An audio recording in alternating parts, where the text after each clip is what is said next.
म्हणजे माझा first experience खूप वेगळाच होता. मला आधी असं वाटायचं की ॲनिमल कम्युनिकेशन असं काहीही नसतं. पण जेव्हा मी स्वतःहून एक्सपिरियन्स केलंय, त्याने माझं सगळं पर्स्पेक्टिव्ह चेंज केलं. आणि ऑनेस्टली आणि मी अजूनही शिकतीये. मी ॲनिमल कम्युनिकेशनमध्ये कशी आले, तर सुरुवातीला असं काही नव्हतं की ॲनिमल कम्युनिकेशन करायचंय. सो एक क्युरिओसिटी होती, एक की ॲनिमल कम्युनिकेशन काय असतं. म्हणजे घरामध्ये खूप सारे ॲनिमल पेट राहायचे, जसं डॉग असो किंवा मांजर असो, किंवा झाडं पण खूप होते.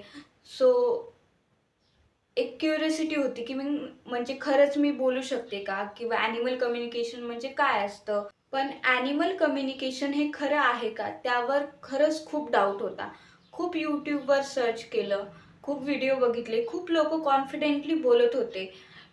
पण तरीही कुठं ना कुठेतरी डाऊटच होता की मीन्स आपण बोलू शकतो का. आणि एक क्युरिओसिटी होती की मला हे ट्राय करायचंय, की मलाही बोलायचंय ॲनिमल्सशी, प्लांटशी, त्यांचं जग कसं असतं हे समजून घ्यायचंय. जेव्हा मी पहिल्यांदा ट्राय केलं, तर डोक्यामध्ये थॉटच थॉट होते. म्हणजे असं वाटायचं की स्वतः माझा माइंड हे सगळं क्रिएट करतीये, स्वतः मी इमॅजिन करतीये. आणि कधी तर असं वाटायचं की म्हणजे काहीच होत नाही. माझा फर्स्ट एक्सपिरियन्स खूप वेगळाच होता. मी शांत बसले, फोकस केलं आणि फर्स्ट टाईम मी स्वतः माझ्या पेटला कनेक्ट केलं. सो जेव्हा फर्स्ट टाईम मी कनेक्ट केलं, तेव्हा स्वतः मलाही झोप लागली. म्हणजे माझा फर्स्ट एक्सपिरियन्स खूप वेगळाच होता.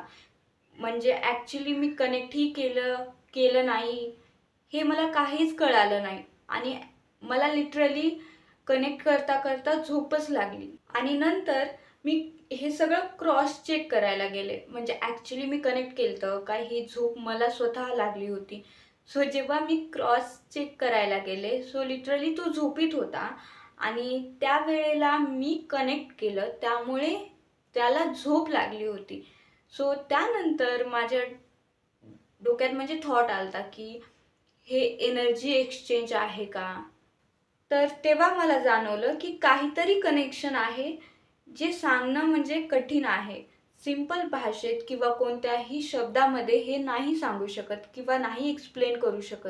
त्या छोट्याशा एक्सपिरियन्सने मला स्वतःमध्ये विश्वास दिला की हे पॉसिबली आहे, की आपण एका प्राण्यांशी किंवा झाडांशी कम्युनिकेट करू शकतो. What I actually feel.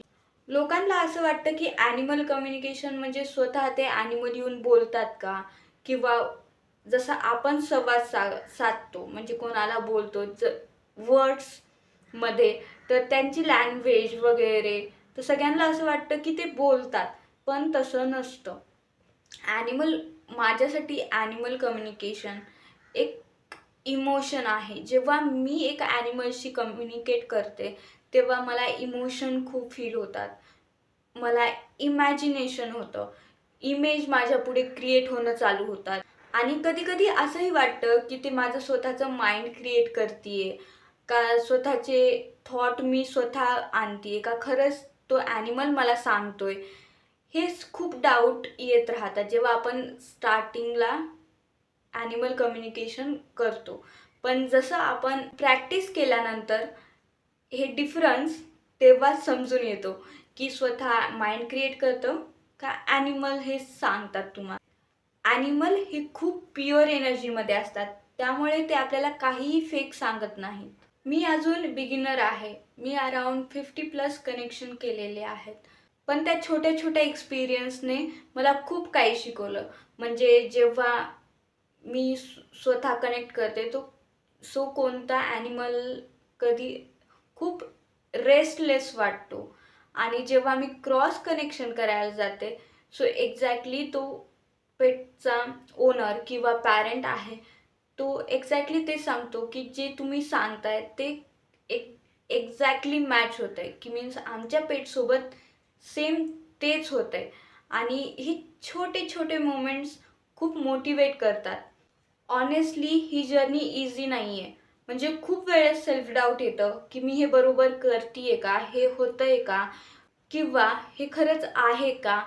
कारण कधी-कधी कम्युनिकेट करताना कधी फीलच होत नाही. तेव्हा खूप फ्रस्ट्रेशन होतं आणि मग असं जाणवतंय की ही एक स्किल आहे, जे प्रॅक्टिस करून त्याला टाईम देऊन आपण जास्त डीपली शिकू शकतो. What I learn through out this journey, या पूर्ण जर्नीमध्ये एक खूप स्ट्रॉंग गोष्ट मला कळाली की ॲनिमलला फिक्स करायची गरज नाही आहे. त्यांना समजून घेण्याची, फील करण्याची गरज आहे. कारण ॲनिमल्स वर्ड्समध्ये किंवा कोणत्या लँग्वेजमध्ये बोलत नाहीत. जेव्हा आपण शांत होऊन त्यांना ऐकायला सुरुवात करतो, तेव्हा ते खूप काही आपल्याला स्वतः फील करून देतात. ते बोलत नाहीत, पण खूप काही फील करतात आणि ते आपण जर शांतपणे ऐकायला सुरुवात केली, तर ते कनेक्ट होतात. मी अजून शिकतीये, पण जे काही एक्सपिरियन्स येतात ते खूप ब्युटिफुल आहेत आणि मला असं वाटतंय की आपण थोडंसं ॲनिमल्सकडे जास्त लक्ष द्यायला पाहिजे.